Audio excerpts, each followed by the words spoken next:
দলীয় বিভেদ এড়িয়ে সবার সম্প্রীতিতে অগ্রগতির পথে এগিয়ে চলছেন চট্টগ্রাম শহরের উত্তর কাট্টলীর বাসিন্দারা। ওয়ার্ডের জনপ্রতিনিধি জোর দিয়েছেন শিক্ষাসহ নানাবিধ নাগরিক সুবিধার দিকে।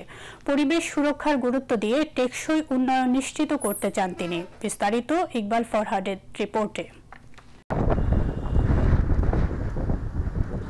সাগরের কোল ঘেঁষে পাহাড়ের পাদদেশে গড়ে ওঠা ঐতিহ্যবাহী জনপদ উত্তর কাট্টলী। ৬ বর্গ কিলোমিটারের মতো আয়তনের এই ওয়ার্ডে অর্ধ লক্ষের বেশি মানুষের বাস। এখানের সিটি গেট রাজধানীসহ অন্য অঞ্চলের মানুষদের স্বাগত জানায় চট্টগ্রাম শহরে। তাদের জন্য বাণিজ্যিক রাজধানীর উন্নয়ন অগ্রগতির প্রথম ঝলক হয়ে ধরা দিচ্ছে উত্তর কাট্টলী এলাকা। এখানে কোনো ধরনের অকারেন্স বা আপনার ওই যে সন্ত্রাসী কর্মকাণ্ড নাই। এখানে পরিবেশটা অনেক সুন্দর এবং উন্নয়নের ধারাটা সব জায়গায় পৌঁছে গেছে। আগে সেটা অনেক উন্নত হয়েছে, এটা আর কি। ধরো রাস্তাঘাট অনেক উন্নত হচ্ছে, লেখাপড়াও ভালো চলতেছে। মোটামুটি একটা ভালো একটা নিরাপত্তা চাদরের ভিতর আছে। আমাদের এলাকা সামাজিক নিরাপত্তা বেশি। কাট্টলী শব্দের অর্থ শিক্ষিত মানুষের আবাসস্থল। শহরের অন্য জায়গা থেকে এখানে শিক্ষার হার বেশি। এখানকার কাউন্সিলর একজন পিএইচডিধারী শিক্ষক। ফলে পড়াশোনার পরিবেশ দিনকে দিন ভালো হচ্ছে। প্রথমবার দায়িত্ব নেওয়ার পর থেকে উনি কিছু টিপস আমাদেরকে দিয়েছিলেন। ওনার একটা তদারকি ছিল এখানে। সেই সূত্রে আমরা ওই বছরই প্রায় একসাথে 22 জন স্টুডেন্ট আমাদের A+ পেয়েছিল, যেটা আমাদের জন্য একটা বিরল সম্মাননা। এই অবস্থাটা আমাদের আগে ছিল না এবং তারও ধারাবাহিকতা এখনও ভালো রেজাল্ট হচ্ছে। আর আমাদের যে গার্লস স্কুল পার্শ্ববর্তী অনেকগুলো স্কুলও আছে, যেখানে মেয়েরা যাতে স্বাচ্ছন্দ্যে চলাফেরা করতে পারে, কোনো ইভটিজিংয়ের শিকার না হয়। 5% স্টুডেন্ট প্রতি বছর উনি নিজ থেকেই ভর্তির টাকা দিয়ে থাকেন আমাদের। পুরো শিক্ষা প্রতিষ্ঠানের পরিবেশটা আমি পরিবর্তন করে দিয়েছি।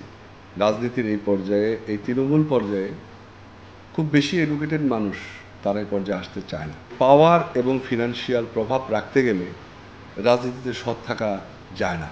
খুব কম মানুষই এটা সৎ থাকতে পেরেছে। তো আমি চিন্তা করেছি যে আমি এই চেনটা ব্রেক করি। পড়াশোনার পাশাপাশি খেলাধুলা সহ বিভিন্ন সৃজনশীল কাজের দিকেও সমান গুরুত্ব দেওয়া হচ্ছে। ফলে এখানে অপরাধ প্রবণতা কমেছে।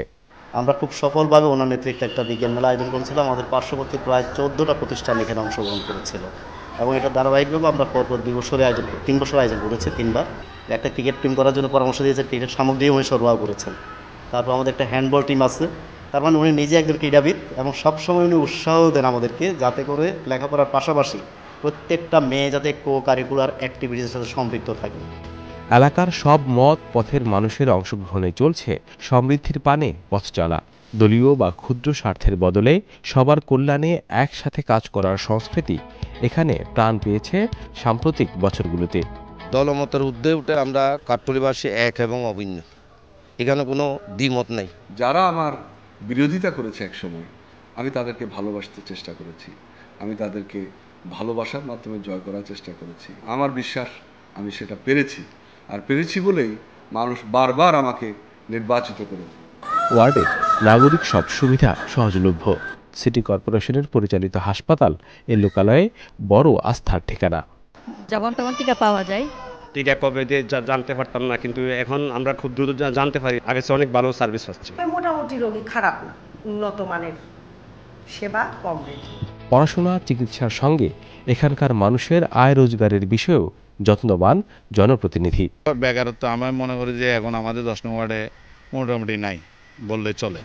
সামাজিক নিরাপত্তার ভাতাগুলি যথাযথভাবে সহজেই পৌঁছাচ্ছে প্রান্তিক জনগোষ্ঠীর কাছে। কাউন্সিলর কার্যালয়ের সেবাতে লেগেছে আধুনিকতার ছোঁয়া। যে প্রত্যেক রোডে ঢোকার সময় প্রত্যেক রোডের মুখে এই ডিজিটাল সাইনগুলো রয়েছে। ডিজিটাল যে সার্টিফিকেট, ঘরে বসে অ্যাপসের মাধ্যমে সে নিজেই আবেদন করতে পারছে, আবার তার সার্টিফিকেট তার কাছে পৌঁছে যাচ্ছে। খুব কম খরচে সে সার্টিফিকেটটা এখন পাচ্ছে। এই ওয়ার্ডটিকে কাউন্সিলর দেখেন নিজের বৃহৎ পরিবার হিসেবে, আর সে পরিবারের আবাসস্থলকে নিরাপদ, পরিপাটি ও আনন্দমুখর রাখতে সচেষ্ট তিনি। ইকবাল ফরহাদ, বিটিভি, চট্টগ্রাম।